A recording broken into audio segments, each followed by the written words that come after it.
wai sai kaga wai wasu sun hito wai in za ta aure ni zan aure ta, in za ta aure ni zan aure ta. Wallahi duk ƙarya suke yi. Ke dai wanga yaron ya riga ya ci amanaki, ya riga ya cuce ki, ya lalata miki rayuwa.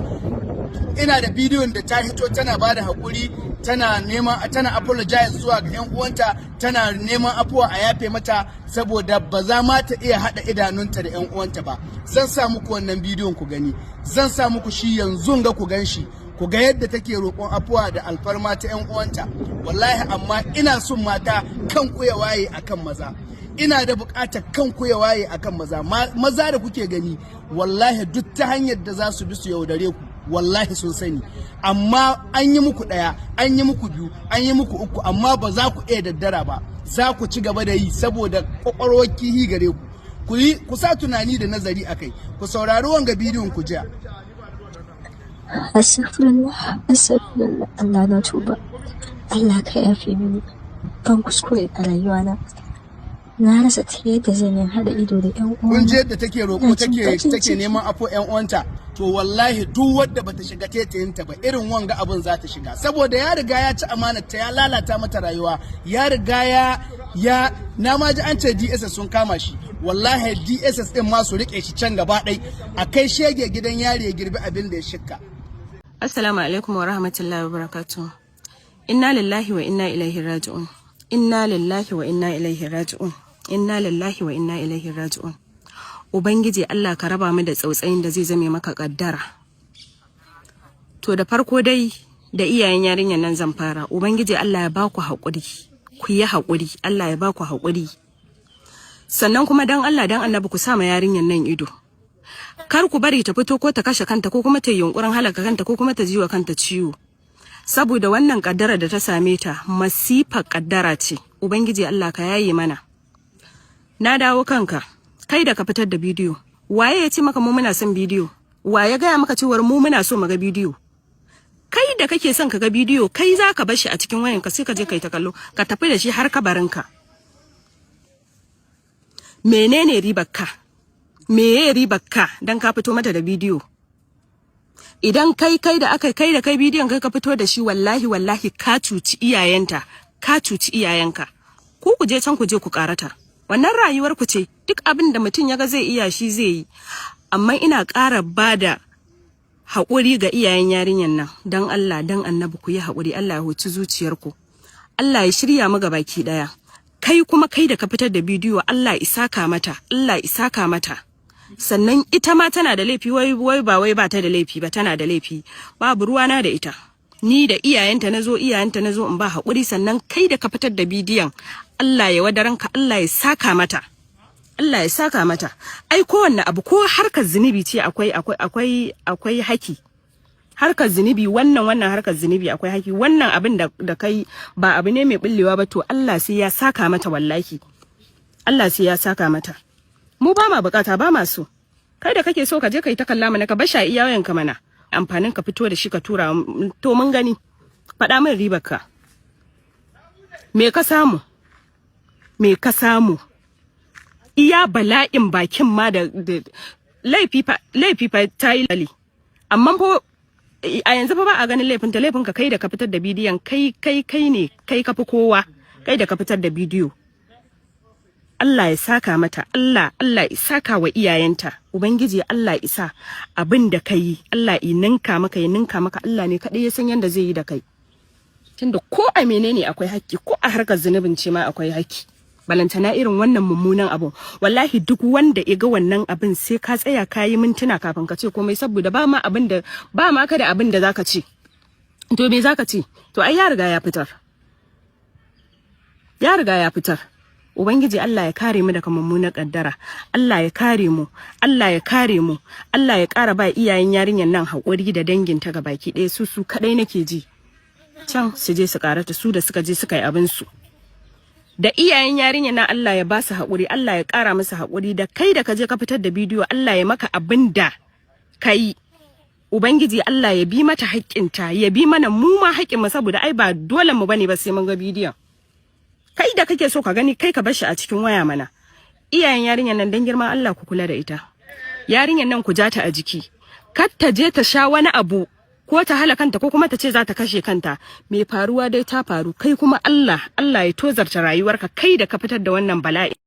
Wato wani ɗan iska la'ananne ya fito da bidiyon yarinyar nan.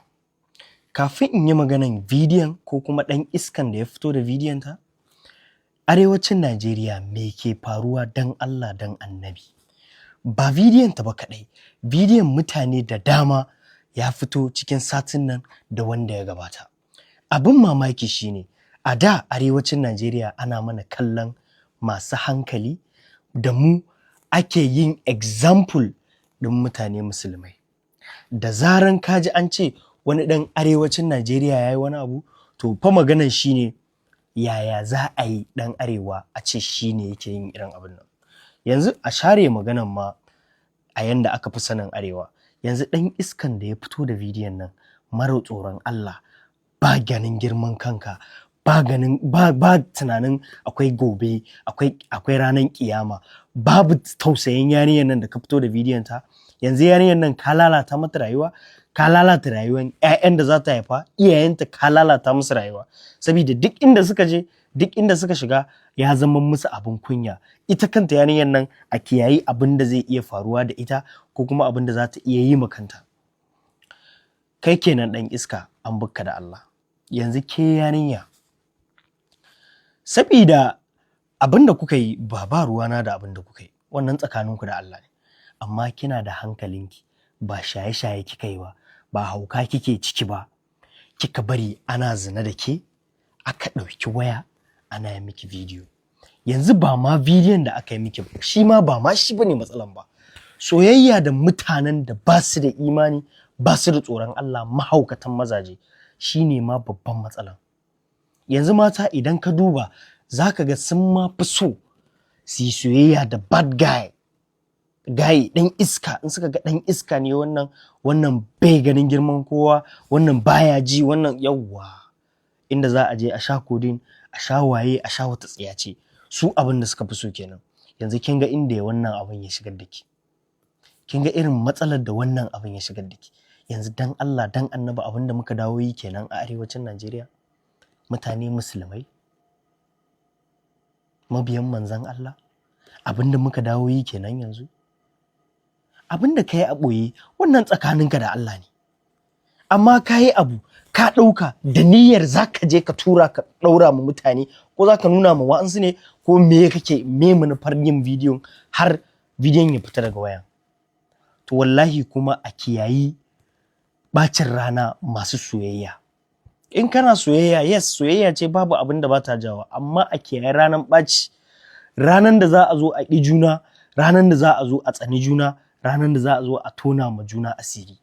Wallahi a kiyaye. Abin nan da ya faru da yarinyar nan zai iya faruwa da kowa. Kai namiji ka ji tsoron Allah. Idan kun yi, kun makanku. Idan kika bari aka yi miki, kin makanki, amma wallahi ka ji tsoron Allah. Ka daina bari kana fitowa da ire-iren abubuwan nan. Ke ma idan kuka yi, maybe ke ce kike da shi, mata masu fito da na gwamnoninmu da su manyan mu attajiranmu, wallahi kuma ku ji tsoron Allah. Abin ba daɗi, ba daɗi. To a daina Amira, yin shawarar da zan ba mutane, idan irin wannan abin ya faru gaskiya ku daina tura wa maza tsaraicin. Idan ya zama na dole sai kun tura masu, to me yasa kuke tura da fuskar ku? Fuskar ku ita ke sa a gane wane ne kai. To in ka tura da fuskar ka dole za a san tare ne ka tura da kin ga ainihin abin tunani na gani ne daga dai ka dau hoton ka tura wani kan ka ce ka sa hannun shi ko ba haka ba. To a daina Amira, yin shawarar da zan ba mutane, idan irin wannan abin ya faru gaskiya ku daina tura wa maza tsaraicin. Idan ya zama na dole sai kun tura masu, to me yasa kuke tura da fuskar ku? Fuskar ku ita ke sa a gane wane ne kai. To in ka tura da fuskar ka dole za a san tare ne ka tura da kin ga ainihin abin tunani na gani ne daga dai ka dau hoton ka tura wani kan ka ce ka sa hannun shi ko ba haka ba. Ni wallahi akan ce fa wallahi sai in yi rigima da ita. Kullum ba sai ta ta bai ko da daga ba malamu. Na ce miki wannan malamu ce fa. Ha ba malamu dai kuma ni ne da mace. Wallahi malamu da kake yayi tunani. Idan kana tunani yanzu hawan jini zai kama ka. Idan hawan jini ya kama ka yanzu zaka da an ci maka na makabarta. Ga malam Tanimu nan daga hawan jini kwana 1-2 ya tafi. Ya huta da ce fa ne. Malam Tanimu ya huta da ce fa ne. Wallahi shi dai ya ce ya huta da ce fa ne. A malam ni fa gaskiya na faɗi maka. Ni fa ba ma tunanin ce fa ne nake ba. Ni abin da ya fi damuna Honorable Sama'ila Suleiman da ya fito takarar da ya saba takarar dan majalisar jiha tarayya kenan kuma wannan gaskiya ne yawwa saboda yayi da wasu biyu to yazo yayi na uku saboda ya san abu alkhairi wanda ya saba shi yake yi kuma a wannan nasa na ɗaya da na biyu duka an ji daɗi yawwa ba wanda bai ji daɗin mulkin sa ba to kaga idan dijiman zazzau ya zo ya maimaita kujerar shi kalo na uku to wallahi tallahi za a huta za a ji daɗi kawai abin da nake so a je a bari matasa a yi katin zaɓe sannan kuma a ba mu goyon baya gaskiya ne Allah ubangiji ya sa malam mai farin jini malam gwamnan Kaduna kenan Uba Sani da ya tsaye da shi a takarar dan majalisar tarayya wato Kaduna North domin ya ci gaba da abin da ya Ismaila Suleiman fara aniya fara ce ta insha Allah tutumin zozo gaskiya na yi nan ya tuba da mama ni ma zan yi tana kuma duk wanda na gani insha Allah tana mai fara aniya in kiya laya ayi katin zabe insha Allah in kiya laya komai rinsi Sama'ila ba wani tayayya dukan mu muna nan ba ni dan jihar Kaduna ne kuma dan Kaduna North shekara ta 2027 mu matasa fara ce tas ka tafi na kai sarkin aiki da wucewarka damuna ta tsaya kasa ya bushe ka dawo ka ci gaba domin da kai ne ya banya da cika ko ina a shekarar 2027 fara ce tas mu zaɓi zaɓin da ya dace wato Sama'ila Suleiman Dijiman Zazzau fara ce tas farin dogo da farar aniya in kiya layar nan makasa a wuya komai tsanani komai rinsi Sama'ila ba wani tayayya dukan mu muna nan bayan kamen bamma a birnin tarayya Abuja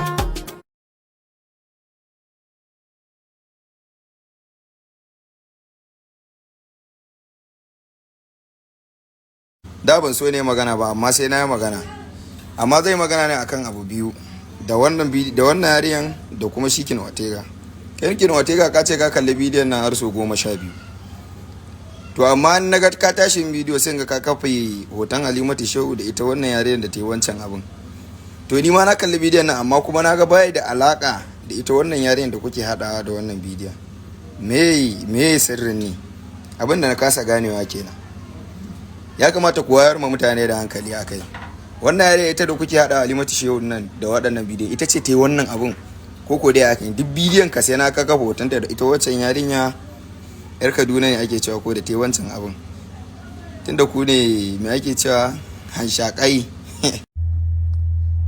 wato tsinannen bawan Allah nan ya daɗe yana zalunta yan mata kenan kai ku saurara ku ji na kalla bisa larura ta ce min wannan gayan ai disan abun da ya da wancan yarinyar ita ma ya da ita ta ce ai da ita kuma abun da ya tayar mata hankali ya sha ce mata zai sa a social media ba ta da gaske bane sannan ta ga an sa na wannan shi ne yake cewa wai mu taimaki rayuwarta ita fa in ya sa bidiyon nan iyayenta za su tsine mata idan mana iyayenta su tsine mata kawai wanda ta kashe kanta wallahi ɗan uwana wannan shine abun da ya sa ma na faka da nake wannan bidiyo kai nake da mai yarinyar me ya faru ya aka yi haraka ta faru ku me yake yarinyar take bani labari abu na farko yaudaran ta yi ya ce mata zai aure ta kaza har yadda ya ja ta hotel lokacin da ya ja ta hotel ya je ɓoye kyamarar a wani waje irin loka da ake an yin ninka na yadda take ta faɗa lokan abu da shi ya ɓoye wayan shi a cikin setin gado ya yaudare ta yi iskanci da ita kun ga wismin ita yar iska ce dama me ya kai ki hotel har ki yadda da wani abu wanda zai aure ki zai ciki zo ki same shi a hotel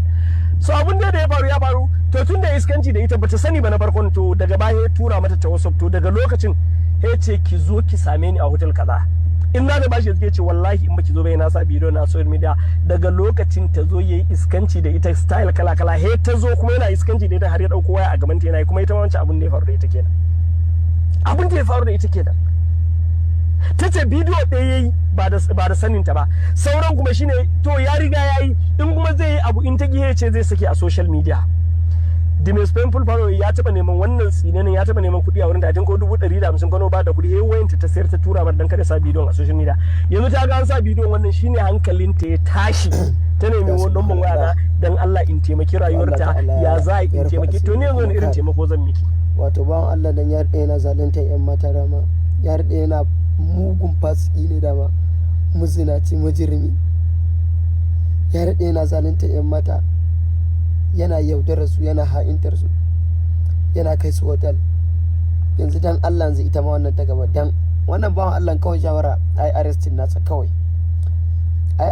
nasa kawai duk wani platform da yake amfani da su duk wani links da aka sani yana da su duk za a iya karba duka a duba a gani in dai ba haka aka yi ba wallahi ba za iya magance wannan matsalar ba daga hannun bawan Allah na ai arrestin nasa kawai kar a kuskura a barsa tunda har ya ci zai iya sakin wani nan gaba yana wa wata yarinyar barazana aje wannan ita bace ta farko akwai wata ma kamar yadda malamin nan ya faɗi to Allah ta'ala ya rufe asiri Allah kare subhanallah. Watan jiya na yi bidiyo akan yarinyar nan wacce aka saki bidiyon ta yayi yawo ya bi duniya kowa ya gani. Yanzu abin da ke ban tsoro ko kuma abin da ya bani mamaki shine mutanen da suke shigo DM ɗina suna gaya min suna da bidiyon, da wa'anda suke shigowa su tambaye ni ina da bidiyon in tura musu dan Allah, da kuma wa'anda suke zuwa comment section ɗina, wallahi comment section ɗina suke bi suna tura link ɗin bidiyon mutane su je su kalla. Sannan akwai kuma wa'ansu yan iskan da suke cewa a bada kuɗi su siyarwa ma suke yi.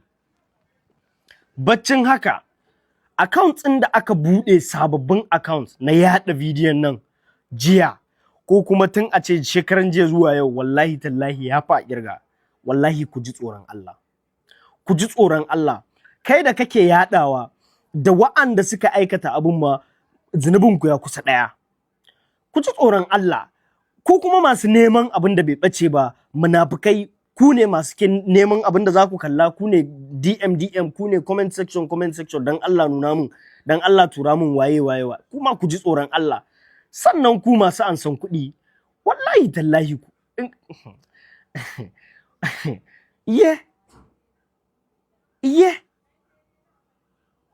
Ashe aka abin ma ya ɓaci. Wallahi harkan ta ɓaci. Harka ya lalace, mutanenmu yanzu sun zama abin da suka zama. Ba ma wani ba hankali ma akan mutane. Na rantse ku da Allah. Wai shigowa ma ake ce min ana dan Allah dan Annabi ka tura mu. In tura muku me? Me za ku yi da shi? Abin da ya kamata ku dinga Allah wadaran ku dinga neman yanda za ku guji kanku. Abubuwan nan fa in ka kalla fa ba kallon bane matsalan ba. Zaman da zai yi a kanka. Wani sa'in ma sallah kake zai zo ma. Ko wani abun to kai me naka, kai ba gudun abin da alfasha kake ba, kai neman alfasha kake. Wala ka ji tsoron Allah da idanuwanka manya kamar na barawo. Sannan iyaye ku bi a hankali akan ba 'ya'yanku waya, akan irin abubuwan da za su dinga gani. Social media babu security. Social media ba wanda zai zo ya ce yaro ne ke kallo ko babba ne ke kallo. Amma nan gidan karuwai ba za ka taɓa ganin yaro ba ko club, yaro ba zai shiga ba. Amma social media yaro zai shiga ya je ya ga abin da bai dace ba, ya je ya ga wanda ya dace.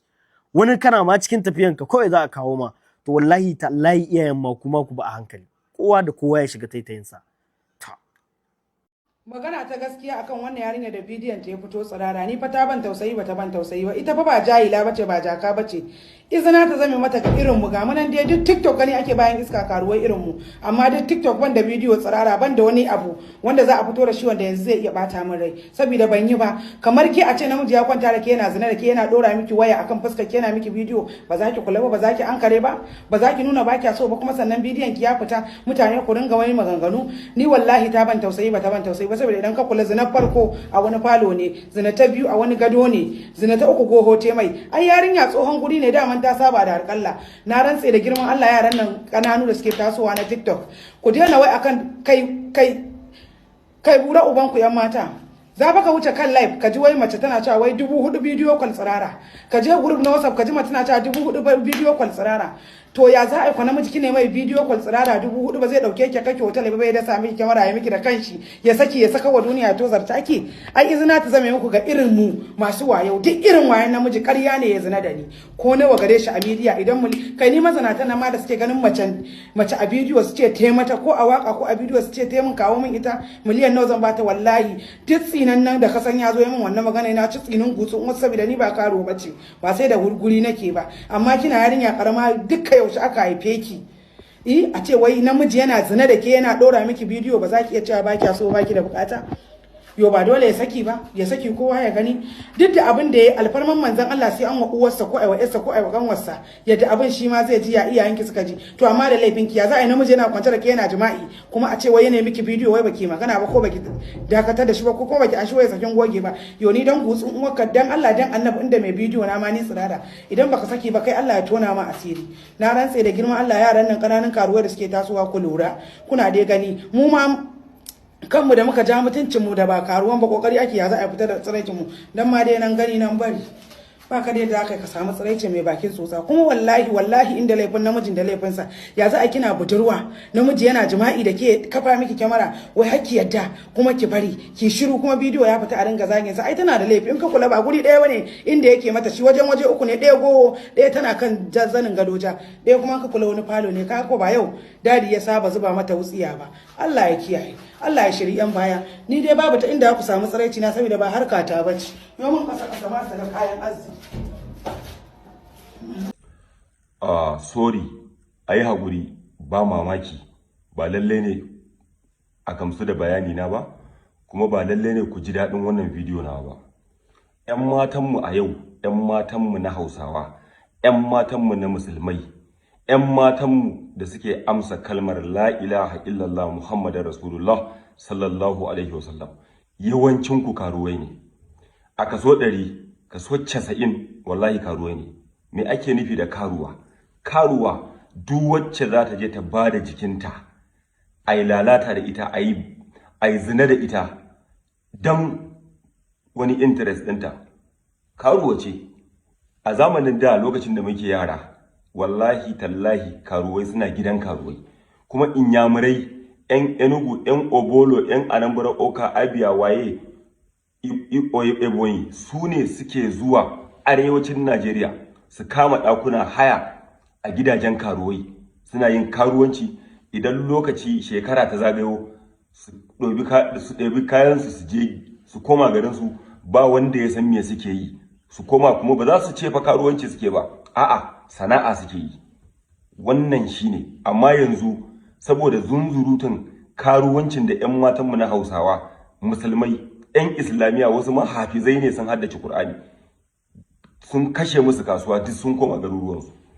Zan ba da misali a gidajen masu kuɗi, gidajen attajirai akwai ma'aikata ai, wasu suna wanke-wanke, wasu suna zubawa fulawa ruwa, wasu masu gadi, wasu securities, wasu kuma suna wanke kayan makaranta na yara, wasu suna aikace-aikace.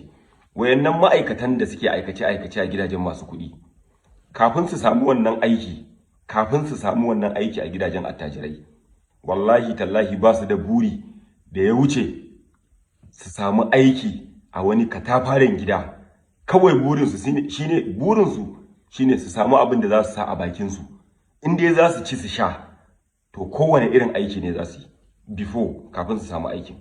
Okay, idan suka zo suka samu aiki a gidajen masu kuɗi suka gafa abinci na safe daban, na rana daban, na dare daban, har da extra tun suna haɗama suna zalama suna ɓoyewa har suka zo suka gafa abincin nan ba yankewa zai yi ba, gidan nan fa akwai wadata. Suka ƙoshi har ma suna reserving suna taimakawa 'yan uwansu. Kar ku manta daga lokacin da suka tabbatar da cewa sun ƙoshi abincin cikinsu sun fi ƙarfin shi a wannan gida, babu abin da zai fara zuwa ƙwaƙwalwarsu shine negative abu. Misali za su iya fara tunanin to ya za yi na fara mallakan kuɗi tunda albashi na bai fi 10,000 ba, tunda na fara ƙoshiya na fi ƙarfin abinci, ya za yi na arziki. Wasu kuma za su fara tunanin lalata. Ba mamaki suna ɗan kallon tsiraicin 'yan matan gidan, za su fara tunanin wani dabara za su yi ne su samu su yi zina da 'yar gidan. Ok, mu tsaya akan ɓangaren ɓarayin. Idan suka tabbatar da cewa sun ƙoshi, ba fa dukansu ba, wasu ne fa suke aikata haka. Idan suka tabbatar da cewa sun ƙoshi to fa target ɗinsu yanzu a ina ne ake ajiye kuɗi a cikin gidan nan domin don na saci kuɗin nan na gudu na koma ƙauyenmu. Abin da ya sa na bada wannan misali akan 'yan matanmu na yanzu shine dama. Abin da nake nufi da wannan misali, dama kuka samu. Wallahi tallahi 'yan matan arewa 'yan matan musulmai na rantse da Allah dama kuka samu. 'Yan matanmu na daga shekara 40 yayi sama wallahi tallahi ba su isa su samu damar da za su yi irin iskancin da kuke yi ba. Iyaye wallahi ku kuka lalata 'ya'yanku kuma ku koma gaban Allah kuma Allah ya ci kutumar ubanku. Wallahi tallahi na rantse da Allah sakacin iyaye ne. Yarinya za ta fita ba za ku tambaye ta ba kuma san ina ta tafi ba. Yarinya za ta muku ƙarya ta ce ta je biki ko ta je makaranta ko ta je wajen ƙawayensu. Ba za ku bincika ku tabbatar da wannan ƴaƴan namu, ku tsaya ku ji. Tarbiyyatar da ɗa namiji da tarbiyyatar da ƴa mace akwai bambanci fa. Shi ɗa namiji daga lokacin da ya balaga ma ka kyale shi ma ya fita don kutumar ubansa duniya ma ta gyara shi. Amma mace fa tun daga lokacin da ka haife ta har ta girma har ta balaga, na rantse da Allah kullum idanka akan da yake. Me take yi, shiganta, fitanta, ɗabi'unta, maganganun da yake fitowa daga bakinta, kulawa take bukata 100%. Amma yau oho da kun haifa shikenan yara kowa iskanci. Yanzu wannan yarinya gashi nan ga hotonta dan kai. Yanzu wannan nadamar me take yi, regretting ne me take yi, koke-koken banza. Dan gutsun uwarki ke baki san da cewa ba kyau bane kike aikatawa. Dan gutsun uwarki ke lokacin da farko ba ya zo miki da siffar zai aure ki ba, me yasa ba ku tsaya a haka ba? Har ya fara taba jikinki ya samu dama, har ya fara zina da ke, har ya samu damar da zai yi miki bidiyo. Yar kutumar uba ki zo kina kuka, me haka? So na rantse da Allah idan za mu gyara mu gyara. Kun ga wannan irin waɗannan abubuwa da suke faruwa, to fa linkin ne ya haɗa alaƙa da wahalar da muke sha a ƙasar nan na rashin tsaro da kuma wahalhalu da shugabanninmu suke bamu mu talakawa. Wallahi duk ya haɗa. Idan za mu tsarkake zukatanmu mu tsarkake zukatanmu, idan ba za mu tsarkake zukatanmu ba, wallahi tallahi zaman lafiya a ƙasar nan mun dinga kallon shi a makota kenan. Allah kar ma mu koka da kowa, mu koka da kanmu. Wannan ita ce gaskiyar magana. Wala Allah a ji daɗin bidiyo na, wala Allah kada a ji daɗin bayani na, amma gaskiya ce har cikin zuciyata na fito na faɗa. ƴan matanmu, ƴaƴanmu mata a yanzu ku ne makasudin abin da yasa aka tarwatse a ƙasar nan kenan. Billahi allazi la ilaha illa huwa. Irin haka yana ɗaya daga abin da yasa za ku ga mutane a yanzu yawanci wallahi tallahi ba sa fata Allah ya ba su haihuwar ƴa mace. Irin wannan ne. Saboda idan ma kana namiji Allah ya baka haihuwa ƴa mace, tarbiyyar wannan ƴa kai ba agunka bane. Kai da safe ka fita ka je nemo abin da za su ci. Tarbiyya yana gurin mace, uwa kenan. Ita kuma uwa ta zama ballagaza, ta zama careless, ta zama banza, ba za ta iya kulawa da ƴaƴanta ba. Me haka? Wallahi tallahi iyayenmu mata idan za mu gyara, amma na rantse da Allah asalin makasudin lalacewan tarbiyyar ƴaƴa mata wallahi tallahi ku ne. Kun goya wa ƴaƴa kai. Uba akwai gidan da wallahi uba ma bai isa ƴarsa ta yi laifi ya ce zai ɗau bulala ya dake ta ba, sai uwar ta shigan mata. Wannan wace irin rayuwa ce, wannan wani irin musifa ne. Me haka? Wallahi ta wata fuskar ma na rantse da Allah idan kai dan arewa ne, aure ma wallahi tallahi in akwai possibility ma kar kai aure, ka gama rayuwarka ma a haka. Saboda irin wannan pressure da tension da me haka? Tsakani da Allah fa, uba ya fita nemo muku abin da za ku ci. Ku kuma kun kasa control na yaya. Daga ƙarshe zan yi magana akan jami'an tsaro na ƙasar nan. Kun ga wannan bidiyo yana trending. Ban san a wace jiha ba ce, ban san yarinyar nan a wani gari take ba, ban san a ina abin da ya faru ba. Amma wannan yaro da take ambatowa dadi, wanda shine ya shigo rayuwarta a sunan yana son ta zai aure ta, har ta saki jiki da yake kidahu ma ce jaka ce, ta saki jiki har ta fara sakan mar jikinta yana zanne da ita. Har ma ya samu dama da zai yi bidiyo ya yi posting. To wannan yaro mai suna dadi duk inda yake yana da kyau doka a nemo inda yake, saboda duk wanda ya kalli bidiyon, ni ban ma kalla ba wallahi a media nake dan tsinta, nake dan jin wasu abubuwa da yake faɗa. Yanayin maganganunsa na farko intentionally yana sane ya mata bidiyo don ya lalata mata rayuwa. To yana da kyau doka ta yi aiki, shi ma a lalata mata rayuwarsa. Kamar yadda ya lalata mata rayuwarta ta lalace ta rugurguje, wanda zai aure ta ma yanzu wannan sai an yi da gaske. To shi ma dan gutsun uwarsa a nemo shi duk inda yake a lalata mai rayuwa. Wannan ita ce gaskiyar magana. Wassalamu alaikum wa rahmatullah.